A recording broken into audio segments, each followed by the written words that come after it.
नमस्ते जी। वैदिक राष्ट्र में आपका स्वागत है। आज का हमारा विषय है सऊदी अरब में हो रहे बदलाव दुनिया भर के विवेकशील मुसलमानों के लिए विचारणीय। इस लेख के लेखक हैं शंकर शरण। इस्तांबुल में 1500 साल पुराने एक चर्च हागिया सोफिया को मस्जिद घोषित किए जाने और वहां नमाज पढ़ने के लिए तैयारियों के कारण तुर्की दुनिया भर में खबरों में आया है। तुर्की के राष्ट्रपति एर्दोगन ने चर्च को मस्जिद घोषित किए जाने का काम इसलिए किया ताकि वह इस्लामिक जगत में खुद को मुसलमानों के चिंतक के रूप में पेश कर सके और इस मामले में तुर्की को सऊदी अरब से भी आगे दिखा सके। हागिया सोफिया पिछले कई दशकों से एक संग्रहालय के रूप में मान्य था। वह तुर्की का सबसे बड़ा पर्यटन केंद्र था। उसे मस्जिद करार दिए जाने के फैसले की दुनिया भर में आलोचना हुई है, लेकिन एर्दोगन की सेहत पर कोई असर नहीं पड़ा। जब तुर्की इस्लामिक कट्टरता की खतरनाक राह पर चल रहा है, तब खबर आई है कि तमाम अरब देशों में महिलाओं की सबसे अच्छी स्थिति सऊदी अरब में है। अपने आप में यह खबर छोटी है, किंतु एक अरसे से सऊदी अरब में हो रहे निरंतर बदलावों का एक अंग होने के कारण महत्वपूर्ण हो जाती है। वहाँ की मजहबी पुलिस के अधिकारों को कम करना, कोड़े लगाने की सज़ा को खत्म करना, महिलाओं को कार चलाने की अनुमति देना, संगीत के सार्वजनिक कार्यक्रम शुरू करना, योगाभ्यास को खेलकूद के रूप में मंजूरी देना उल्लेखनीय बदलाव के सूचक हैं। सऊदी अरब के कदमों में एक सुसंगठित गति दिख रही है। सऊदी अरब के शासक धीरे धीरे इस्लामिक कायदों से हटकर विशेषकर संस्कृति, इतिहास, अर्थतंत्र, अंतर्राष्ट्रीय संबंधों के क्षेत्र में इस्लामिक निर्देशों के बिल्कुल विपरीत नीतियां अपना रहे हैं। इस बदलाव को करते हुए इस्लाम का हवाला भी नहीं दिया जा रहा है। यह नोट करने की बात है, खासकर जब तुर्की में एर्दोगन अपने हर कदम को लेकर इस्लाम का हवाला देने में लगे हुए हैं। यह महत्वपूर्ण है कि हालिया परिवर्तनों पर सऊदी अरब का रुख सकारात्मक है। इसका एक कारण है कि वहाँ की 65% आबादी युवा होना, जो बदलाव के समर्थक है। युवा मूल्य मौलवियों के कठोर नियंत्रण से वाले शुष्क वातावरण से छुटकारा चाहते हैं। वे दुनिया के दूसरे खुले, स्वतंत्र और संपन्न समाजों की जीवन शैली पसंद कर रहे हैं। इस भावना के विकास में इंटरनेट, सोशल मीडिया का बड़ा योगदान है। अब वे तमाम तथ्यों की अपनी सहज बुद्धि से तुलना कर रहे हैं, जो पहले संभव नहीं था। नई सऊदी नीतियों में प्रमुख है वैश्विक इस्लामी वर्चस्व के प्रचार का झंडा छोड़ना। यह पिछले 6 दशकों से सऊदी अरब की नीति थी। अब उसके बदले सऊदी अरब सऊदी राष्ट्रवाद को उठा रहा है। लोगों से देशभक्ति की अपील की जा रही है। दूसरे यूरोपीय अमेरिका जैसा प्रतियोगितावादी बनने, अर्थतंत्र बनाने के लिए कोशिश हो रही है।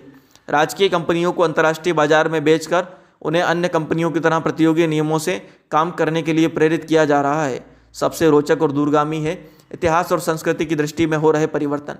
पहले कुरान याद रखने और इस्लाम का प्रचार करने वाले देश के रूप में ही सऊदी अरब गर्व करता था। अब उसे प्राचीन काल से ही गौरवशाली कहा जा रहा है, यानी इस्लाम से पहले से सऊदी अरब के विशिष्ट होने की भावना। इसमें अपनी मातृभूमि पर जोर है, ना कि इस्लाम पर। इसका बड़ा उदाहरण प्राचीन पुरातात्विक स्थलों को महत्व देना है। अब वहाँ मैदेन सहेल का शहर अल-उला को सजाने संवारने की योजना पर काम हो रहा है। मैदेन सहेल पहली सदी का शहर था जो यहूदियों से जुड़ा है। इस्लामिक सिद्धांत के अनुसार ऐसी जगह जाहिलिया, जिसे नष्ट करना या घृणित मानना ही उचित है। मैदेन सहेल में मूर्ति पूजा समेत प्राचीन धर्म परंपराएं प्रचलित थी। अब उन स्थलों को सऊदी अरब राष्ट्रीय गौरव बताया जा रहा है। उन्हें पर्यटन स्थलों के रूप में विकसित करने के लिए राजकीय आयोग बनाया जा रहा है। गौर करें कि इसी समय तुर्की में ठीक उलट काम हो रहा है। सऊदी अरब में मोहम्मद इब्न अब्दुल वहाब 1703 से 1792 की विरासत से भी पल्ला झाड़ा जा रहा है। इन्हीं के नाम से दुनिया में वहाबी इस्लाम को ख्यात हुआ। पहले सऊदी नीतियों में वहाबी मत को पूरी दुनिया में फैलाने की निष्ठा व्यक्त होती थी। अब उसे अपेक्षित किया जा रहा है। अब सऊदी अरब में सिनेमा, कंसर्ट आदि आयोजित हो रहे हैं, जबकि इस्लाम में संगीत, नृत्य, चित्र आदि की मनाही है। इन परिवर्तनों के पीछे सऊदी अरब को यूरोपीय देश जैसा बनाने की मंशा है, ताकि वहाँ विदेशी निवेशक, पर्यटक आ सके। शुद्ध इस्लाम पर चलने से यह सब होना असंभव है। इसीलिए भी इस्लामिक बातें धीरे धीरे छोड़ी जा रही हैं। राजकीय इमामों ने नीतियों के पक्ष में फतवे भी देना शुरू कर दिए हैं। सऊदी अरब के प्रिंस सलमान दुनिया में राजनीतिक इस्लाम के निर्यात वाली सऊदी अरब की छवि को बदलना चाहते हैं। अब वह इस्लाम के कड़े निर्देशों को छोड़ने की मुद्रा में दिख रहे हैं।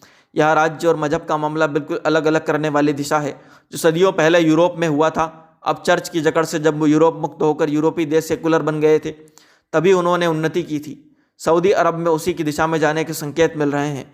नई नीतियों को युवाओं के समर्थन के कारण राजकीय इमामों ने इन नीतियों के पक्ष में फतवे दिए हैं। कुछ बड़े सऊदी इमाम खुलकर यहूदियों के प्रति मैत्री भाव की वकालत करते रहे हैं। सऊदी अरब में हो रहे बदलाव दुनिया भर के विवेकशील मुसलमानों के लिए विचारणीय है। उन्हें राजनीतिक इस्लाम के हानिकारक विचारों से मुक्त होने के बारे में सोचना चाहिए। जब खुद मक्का मदीना वाले अब इस्लाम से पहले की संस्कृति पर गर्व कर सकते हैं, तब भारतीय मुसलमानों का योग, आयुर्वेद, वेदांत, रामायण, महाभारत जैसी अनूठी अनमोल विरासत से जुड़ना और भी स्वाभाविक होगा।